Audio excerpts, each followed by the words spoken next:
Bonjour à tous, aujourd'hui en partenariat avec Mass Gunner, nous vous présentons le M1 Garand de chez GG. Une réplique qui est disponible aux alentours de 600 €. Nous allons parler de la finition, des caractéristiques et nous allons faire aussi des tests de tir. A tout de suite. Donc les principales caractéristiques de l'arme réelle, on va faire un bref aparté. La date de conception mai 1920, la date de création finale octobre 1939, il me semble. Le calibre réel 7,62 par 63, portée effective environ 400 mètres, ce qui est à peu près quand même pas mal par rapport aux armes d'époque. Les principaux fabricants sont Winchester et Springfield, donc deux gros fabricants connus dans le monde de l'arme réelle. Maintenant les caractéristiques de la réplique de chez GG. La longueur 1,10 m, qui est quand même assez grand, ça fait plutôt une canne à pêche. On peut voir déjà, ça arrive déjà pas mal. Donc pour le CQB c'est pas du tout pratique, enfin ça serait que de mon avis. Le poids 3,650 kg, ce qui est relativement lourd, sans accessoires. Le chargeur contient 20 billes, sachant qu'il en reste 16 qu'on peut tirer. Il en reste 4 dans le puits de chargeur, ce qui est assez médiocre. Donc vous pouvez prévoir plusieurs chargeurs, minimum 5 je pense. C'est tout petit, c'est en plastique. Je trouve que c'est de qualité plutôt moyenne, ça fait plutôt plastique cheap. Ils auraient pu faire un effort dessus. Peut-être qu'à l'avenir ils pourront sortir plusieurs chargeurs de meilleure qualité.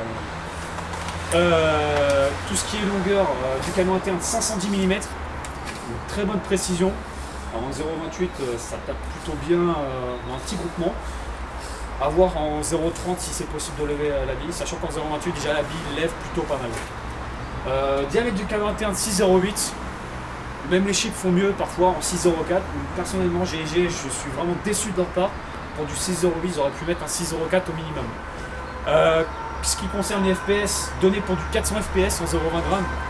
On passera au chronie à la suite. Mais généralement ça tourne autour des 400 voire 380 FPS en 0,20.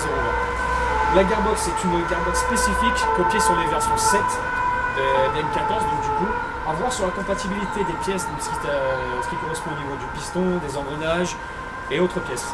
C'est des roulements de 8 mm. J'aurais plutôt préféré des bushings parce que les bearings cassent plutôt facilement à très longue cadence et à très grosse puissance. Le moteur est un axe court à 18 000 rotations par minute, ce qui est plutôt faible par rapport au moteur que peuvent faire les chips, notamment chez les Cima, qui sont en rotation faible et des tractions assez fortes. Nous allons maintenant passer aux caractéristiques de la finition de cette réplique. Donc en ce qui concerne la finition du bois et donc de la réplique entière, pour moi c'est une finition plutôt médiocre. La teinte n'est pas unie du tout par rapport à ici, la crosse, le corps et au niveau du refroidissement du canon et de l'empreinte gaz. Ils auraient pu faire un gros effort, surtout au niveau du prix qu'ils proposent donc GG au marché de l'Airsoft. Pour avoir vu des vrais, je trouve que c'est vraiment pas beau.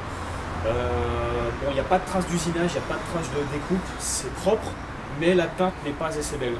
Je pense qu'une bonne finition au niveau de l'huile de lin, où on pourrait frotter un peu partout au niveau où est-ce que ça s'use, ça pourrait faire plutôt assez joli.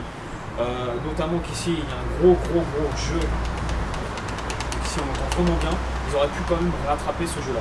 Sinon ça correspond, bon, c'est du bois mais c'est plutôt du bois de cagette, ils auraient pu faire même un effort sur ça pour avoir une très belle finition parce qu'il n'y a pas trop de M1 Garand qui sont proposés au niveau du marché de l'airsoft. Le levier d'armée est fonctionnel, on peut régler le hop-up qui se trouve ici, hop-up que je tiens à préciser est vraiment très bon. Une bonne soixantaine de mètres de portée, voire plus, selon le grammage des billes. Par contre, ne va pas jusqu'en entier comme les vrais. La culasse ici est faussement reproduite, mais comme on peut le voir, ne va pas jusqu'au bout. L'extracteur d'étui sur le réel n'est pas amovible. Nous avons aussi également un bouton d'arrêteur de chargeur, donc le chargeur se trouve ici. Donc, il faut vraiment prendre le coup de main, même moi j'ai encore du mal, comme on peut le voir, sachant que le vrai se recharge avec un clip de 8 cartouches au niveau de la trappe d'éjection. On a ici un œilleton de visée, donc qui est ici réglable en dérive. Je ne sais pas trop comment ça fonctionne par rapport au vrai. Et ici en élévation, qui est plutôt large au niveau du réglage. Niveau marquage, alors nous avons ici, donc comme le vrai, à part quelques marquages plutôt fantasy, donc US Rifle, calibre 30 mm, GG armament et un numéro de série qui est le 13 01 32 6. A voir si c'est unique à la réplique, sachant que si c'est unique c'est plutôt bon signe.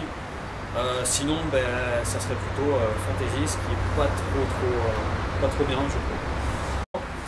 Démontage du M1 Garand chez GG. Donc c'est une réplique plutôt casse-couille à démonter. Une fois qu'on a pris le coup en main, c'est assez simple.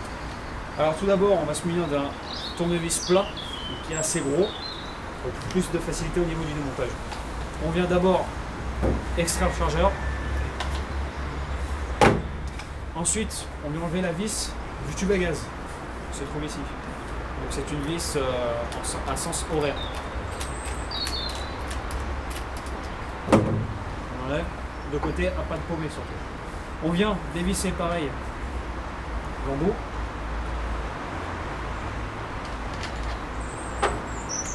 On vient ensuite faire coulisser tout l'ensemble. On vient faire coulisser cette partie-là. Ensuite, on enlève l'eau du garde-main.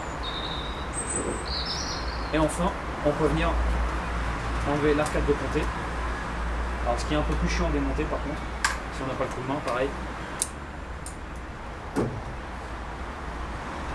On vient ensuite désolidariser en deux parties, donc la crosse et la partie mécanique. Déjà première constatation, donc j'avais bien raison, moteur axe court qui est étonnamment protégé par du plastique. Donc ça sert un peu à rien parce que si la flotte elle veut rentrer, elle rentre vraiment. Les fils, bon, c'est du tout petit. Je trouve ça assez bizarre, mais ils ont mis du assez fin, donc c'est plus petit du 0,75. C'est vraiment bizarre. On pourrait mettre même un peu plus gros, du 1,25, ça serait plutôt pas mal. Au niveau des ressorts, c'est tout petit. Pour trouver des ressorts comme ça, je pense qu'on peut bien attendre. Les roulements, ça semble être du 8, comme prévu par GG. Donc la sécurité se trouve ici. Le cut-off lever. Alors bizarrement, le cut-off lever ne fait pas de clic quand on appuie sur la détente, quand on relâche. Ce qui est plutôt bon signe, car si la gearbox se bloque, ça permet de ne pas tout démonter et de redébrayer. Donc ça, à mon avis, ça doit être très cliqué anti-retour. Ça doit être ça. Sinon, c'est assez propre. La gearbox doit être assez chiante à démonter, à mon avis. Un numéro de série, le 14 12 0001. À voir si c'est unique par rapport à la réplique. Je ne sais pas. Donc je ne pousserai pas plus le démontage, car je pense que ça serait assez long et que le temps ne me permet pas de faire ceci. Pour remonter, très simple. Alors par contre, il va falloir faire gaffe, il y a un trou spécifique au niveau de la crosse pour faire passer le câblage. Ah, et je précise aussi qu'il y a un fusible ici qui ne sert strictement à rien, à part faire des arcs électriques. On va remettre tout correctement, comme ceci. Ensuite, on vient mettre le haut du garde-main avec l'encoche, le circuit qui est ici. Donc on a juste à clipser. Voilà. On vient le plaquer contre la boîte de culasse. On vient ensuite mettre le haut du garde-main. Il y a un trou spécifique pareil pour le canon et pour le piston à gaz. On vient bien coller les deux parties. On vient ensuite mettre la partie externe du canon. Donc pareil, on n'oublie pas de mettre le guidon vers le haut et non pas vers le bas. Et surtout vers l'avant. Donc comme ceci. Ensuite, on met l'attache.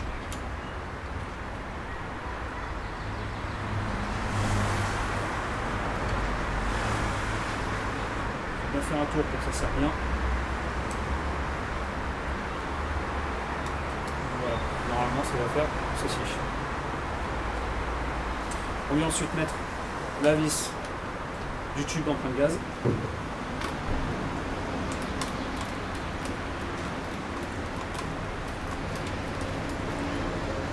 On ne sert quand même pas trop parce qu'on ne sait pas si c'est de la bonne qualité au niveau du métal. Et enfin, l'arcade de ponté avec sa détente. Alors il y a deux crans, il faut bien regarder, il y a un cran au niveau de la détente et un cran au niveau de la sûreté. Pour pour ça, il faut bien regarder où est-ce qu'on met le bordel. On appuie bien et on verrouille le tout. C'est pas facile si on ne comprend pas le système. Mais j'ai pas pris le main. Voilà. Donc, on vérifie si c'est bien verrouillé.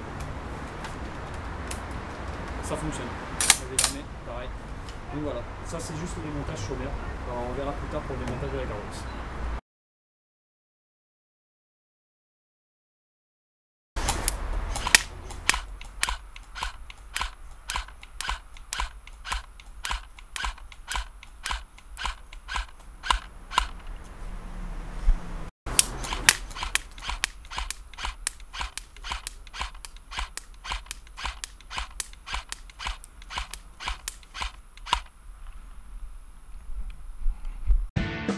Donc le démontage du FNX 45 c'est très simple, c'est un peu comme tous les PA.